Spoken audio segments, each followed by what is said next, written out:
Welcome to RN Reddy IT school. ఈరోజు job guarantee student Mahender Reddy ఉన్నాడు మనతో. సో అతను ఇక్కడ నేర్చుకున్న టైంలో ఎన్ని రోజులు పట్టింది అండ్ ఐటీ జాబ్ ఎన్ని ఇంటర్వ్యూస్ తర్వాత వచ్చింది, ఆ ట్రైనింగ్ పీరియడ్లో ఇంటర్వ్యూస్ అటెండ్ అయ్యేటప్పుడు అతను ఎలాంటి ఛాలెంజెస్ ఫేస్ చేశాడు అండ్ ఇక్కడికి రాకముందు అతను ఏం చేశాడు, సో ఆ వివరాలన్నీ తెలుసుకుందాం. Hi Mahender. Hi sir. Yeah, ఇప్పుడు మీది క్వాలిఫికేషన్ ఎప్పుడు పాస్ అయ్యారు, ప్లస్ మీరు ఎక్కడ, హోమ్ టౌన్ ఎక్కడ? Sir I'm basically from Kodad. నేను బీటెక్ వచ్చేసి 2017లో పాస్ అవుట్ అయ్యాను, కంప్యూటర్ సైన్స్ ఇంజనీరింగ్ మల్లారెడ్డి కాలేజ్లో. Malla Reddy campus? Maisammaguda sir, second campus. Okay, 17లో. 17లో. ఓకే, ఇంటర్మీడియట్ బై ఎంపీసీ ఎక్కడ చదివారు? MPC Chaitanya Vijayawada sir. Vijayawada. Schooling ఎక్కడ? Schooling Kodad sir, 1 to 10. కోదాడేనా మీది, వేరే విలేజ్? కోదాడే సార్. యాక్చువల్గా మా డాడీ హోమ్ టౌన్ గన్పవరం సార్. గన్పవరం. కోదాడలో వచ్చేసాం సార్. అదే.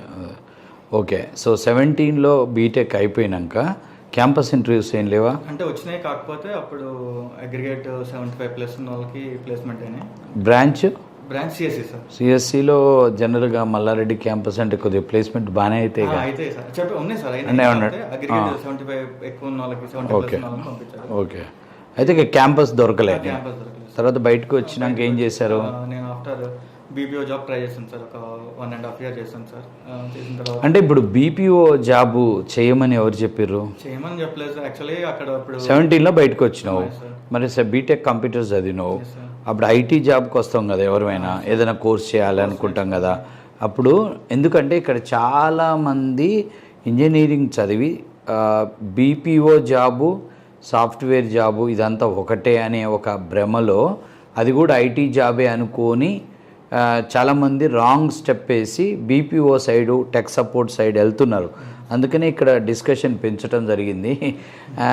చాలా కాలేజెస్లో కూడా మనకి విప్రో, ఇన్ఫోసిస్ లాంటి కంపెనీస్ వచ్చి రిక్రూట్మెంట్ చేసుకుంటున్నప్పుడు కొన్ని ఐటీ పొజిషన్స్కి తీసుకుంటున్నాయి, కొన్ని బీపీఓ టెక్ సపోర్ట్ జాబ్ తీసుకుంటున్నప్పుడు స్టూడెంట్స్కి అది బీపీఓ జాబు, టెక్ సపోర్ట్ జాబ్కి ఐటీ జాబ్కి తేడా తెలియక కూడా జాయిన్ అయ్యి కొంతమంది బలి అవ్వటం జరిగింది. అందుకనే నేను అడుగుతున్నా, అంటే తెలియక జాయిన్ అయ్యావా? అది నాన్ టెక్నికల్ జాబ్ అని తెలుసు. ఓ, మైగ్రేషన్ అనుకున్నాను, కాకపోతే అది కుదరలేదు. అక్కడ ఎన్ని రోజులు చేశారు అది? 1.5 year చేసిన తర్వాత, అంటే అది డే షిఫ్టా నైట్ షిఫ్టా? Day shift sir. అంటే నార్మల్ 6 months తర్వాత డే షిఫ్ట్ చేశారు సార్. ఇక అది అయినాక మళ్ళీ నెక్స్ట్ ఇంకా ఐటీలో షిఫ్ట్ చేద్దాం, ఇంకా శాలరీస్ ఇంకా ఎట్లయినా తక్కువ సార్, తెలిసిపోతుంది. 1-2 years అయినాక అప్పటి వరకు ఏంటంటే మనం ఇంజనీరింగ్ అయిపోయినాం కదా, ఖాళీగా ఎందుకు ఉండాలి, ఇంట్లో వాళ్ళు కూడా ఏదో ఒకటి చూసుకో అన్నప్పుడు జనరల్గా అటు డైవర్ట్ అవుతారు. నేను అనుకున్నాను ఇంటర్నల్ షిఫ్ట్ అవ్వచ్చులే అనుకుని, ఎందుకంటున్నా అంటే ఇప్పుడు మన దగ్గరకు ఎంక్వైరీలో వచ్చిన వాళ్ళల్లో ఒక 3 to 5 years బీపీఓ సెక్టర్లో జాబ్ చేసి వాళ్ళకి ఆ 25 నుంచి 50,000 కంటే జీతాలు ఎక్కువ పెరక్క వాళ్ళతో వాళ్ళు ఐటీ వైపుకి వెళ్ళి వాళ్ళు 10,000 జీతంతో స్టార్ట్ అయ్యి 2-3 లక్షల శాలరీస్కి మంత్లీ వెళ్ళినాక అప్పుడు అర్థం చేసుకుని మనం వెళ్ళిన రూట్ కరెక్ట్ కాదని మళ్ళీ ఇప్పుడు వచ్చి పనికిరాదు. అవును, ఇప్పుడు నా దగ్గరకు వచ్చిన వాళ్ళు 4-5 ఏళ్ళు బీపీఓ జాబ్ చేస్తారు, వాళ్ళ శాలరీ ఇప్పుడు 40,000 ఉంటుంది. మిమ్మల్ని ఫ్రెషర్గానే పంపించాల్సి వస్తుంది అంటే, లేదు మేము 4 years చేసినాం కదా సార్, అర్థం కాదు, పనికిరాదు అసలు, 4 గీసుకోవడానికి కూడా పనికిరాదు ఆ ఎక్స్పీరియన్స్. సో అప్పుడు మళ్ళీ ఐటీ వైపుకి ఏం కోర్స్ తీసుకున్నారు? నేర్చుకున్నారు. ఎన్ని రోజులు పట్టింది నేర్చుకోవడం వర్క్ డే? ఫస్ట్ 4 months అని చెప్పాడు సార్. 4 months చేసిన తర్వాత ఇక అతనే నేనే కాల్స్ పెట్టిస్తాను, షెడ్యూల్ చేస్తామని వాళ్ళు చెప్పారు. ఫేక్ ఎక్స్పీరియన్స్ పెట్టారు. ఎంత పెట్టారు అప్పుడు? ఎంత ఎక్స్పీరియన్స్ పెట్టారు? 2+ పెట్టారు. మంచి జాబ్ కొట్టావు. వాళ్ళే ఇంటర్వ్యూ అంతా మేనేజ్ చేశారు. 8.5 ప్యాకేజ్ ఇప్పించారు. చాలా హ్యాపీగా ఉన్నాను. టెంప్టింగ్. ఫేక్ ఎక్స్పీరియన్స్లో గురించి కూడా ఏం మాట్లాడాలంటే, జనరల్గా చాలామంది ఒక చదువు అయిపోయాక 2 years 3 years గ్యాప్ వచ్చినప్పుడు వాళ్ళు ఐటీ జాబ్కి వెళ్ళాలి అనుకున్నప్పుడు అందరూ ఎక్కువ మంది సజెస్ట్ చేసేది మీరు ఫ్రెషర్గా వెళ్ళండి అని ఎవరూ చెప్పరు. ఎక్కువ స్టూడెంట్ కూడా నేను ఫ్రెషర్గా వెళ్ళడానికి ఇష్టపడకుండా 2+ 3+ కూడా ఫేక్ స్టార్టింగ్ వాళ్ళు చెప్తారు 2+ పెట్టుకో, నీకు నెలకి 40,000 నుంచి 50,000 7-8 చెప్తే మైండ్ ఆటోమేటిక్గా అదే చూస్ చేస్తారు, అవుతుంది, అదే జరిగి ఉంటుంది. కానీ నేను అందరికి అడ్వైజ్ చేసేది అయితే మేము ఈ ఫీల్డ్లో ఉన్నాం కాబట్టిగా 15 ఏళ్ల నుంచి ఈ ఇన్స్టిట్యూట్స్ నడుపుతూ ఈ టీచింగ్ ఫీల్డ్లో ఉండి ఎన్నో వేల మందిని చూసిన ఫేక్ ఎక్స్పీరియన్స్లో సక్సెస్ రేటు 5% ఉంటుంది, 95% ఫెయిల్యూర్స్ అవుతుంది. ఓన్లీ కరోనా టైంలో ఫేక్ ఎక్స్పీరియన్స్ వర్కౌట్ అయింది. ఎందుకు అంటే ఇంటర్వ్యూకి మన స్టూడెంట్ అంటే ఎవరైనా వెళ్ళాల్సిన అవసరం లేకుండా వీడియో కాల్లో వేరే వాళ్ళు దానికి అటెండ్ అయ్యి చేయటం. తర్వాత కరోనా టైంలో అన్ని వర్క్ ఫ్రమ్ హోమ్ జాబ్స్ ఉండటం వల్ల మీ ల్యాప్టాప్ వేరే వాళ్ళకి ఇచ్చి పని చేయించుకునే అవకాశం ఉండటం వల్ల ఆ జాబులు నడిచినాయి.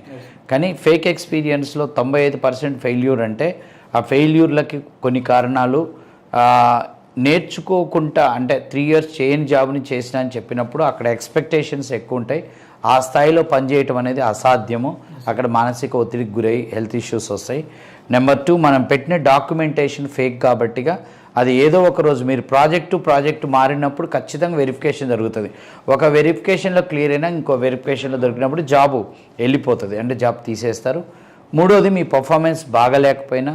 4 మీకు మానసిక ఒత్తిడితో చాలామంది స్వతహాగా వదిలేసి వస్తారు. ఇప్పుడు మన దగ్గర ఉన్న 100 మంది స్టూడెంట్స్లో 25-30 మంది ఫేక్ ఎక్స్పీరియన్స్లు పెట్టి ఒక 1 year బ్యాక్ మనని కలిసినప్పుడు లేదమ్మా ఫేక్ వద్దు ఫ్రెషర్కి వెళ్ళమన్నా మనం 20,000 to 30,000 శాలరీ వస్తుంది అన్నప్పుడు వాళ్ళు ఎక్కడికో వెళ్ళినప్పుడు ఫేక్ ఎక్స్పీరియన్స్ పెట్టుకొని మీకు 10 lakhs ప్యాకేజ్ వస్తున్నప్పుడు వాళ్ళు టెంప్ట్ అయ్యి వెళ్ళిపోయి ఇదే జరిగి మళ్ళా అక్కడ అయినాక డైరెక్ట్గా వచ్చి ఇక్కడ జాయిన్ అయిన వాళ్ళు 30 మంది ఉంటారు. ఇప్పుడు 100కు 30 మంది జరుగుతున్నది. సో అదే నీ విషయంలో జరిగి ఉంటుంది.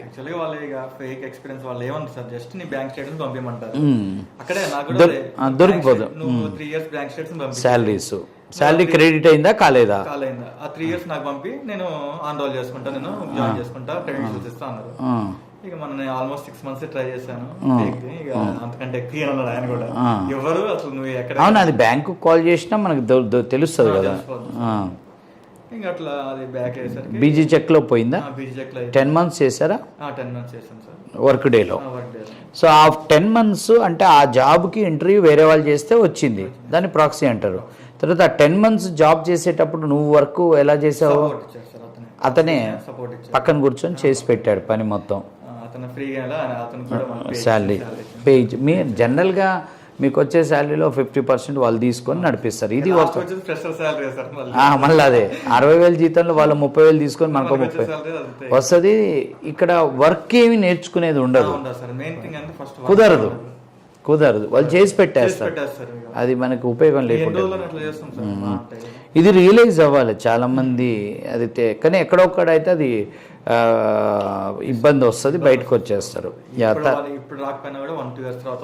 తర్వాత ఏం చేస్తారు? అది అక్కడి నుంచి జాబ్ అయిపోయింది, ఇక బయటకు వచ్చేసాం. మళ్ళీ ట్రై చేద్దాం అనుకున్నా కానీ ఇక అంతలోకి యూఎస్కి కోడ్ అయిపోయిన తర్వాత ఇట్లా మళ్ళీ స్టార్ట్ అయిన వీసా ఇవ్వడం స్టార్ట్ అయ్యాను అనేసరికి ఇక సర్లే ఇక ఇంట్లో అడిగాను. ఇంట్లో అడిగిన తర్వాత ఓకే అన్నారు.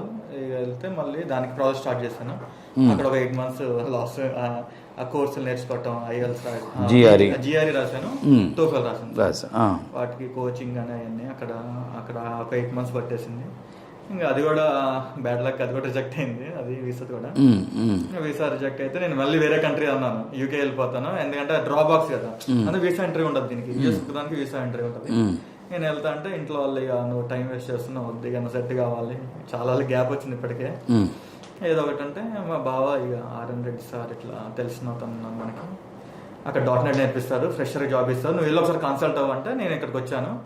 తర్వాత అతను కూడా వచ్చి మీతో మాట్లాడిన తర్వాత ఫస్ట్ మీరు కూడా ఎక్స్పీరియన్స్ అన్నారు కానీ వద్దులే ఇప్పటి నుంచి కెరియర్ స్టార్ట్ చేసే ఫ్రెష్ గా అనేసరికి ఫస్ట్ లో కొంచెం ఆలోచించాను, అరే మళ్ళీ ఇంత 5 years 5+ గ్యాప్ వచ్చింది, మళ్ళీ ఫ్రెషర్ కంటే ఇప్పిస్తారు ఐపీఎల్ అనే ఒక థాట్ నాకు ఉన్నది, మైండ్ లో ఉన్నది. ఇంకా తర్వాత ఇక మా బావ అన్నాడు, అతను ఏమనుకో .NET మంచి చెప్తాడు సార్, నేర్చుకో, ఏం కాదు ఉంటుంది ఇప్పిస్తా అంటున్నాడు కదా, చూడు అన్నాడు. ఇంకా లాస్ట్ అండ్ ఫైనల్ ఇదొక్కటి చేయి, నేను చేసావు కదా, ఇదొక్కటి చేసి ఉండి ఒకసారి చూడు అంటే ఇక నేను జాయిన్ అయిపోయాను.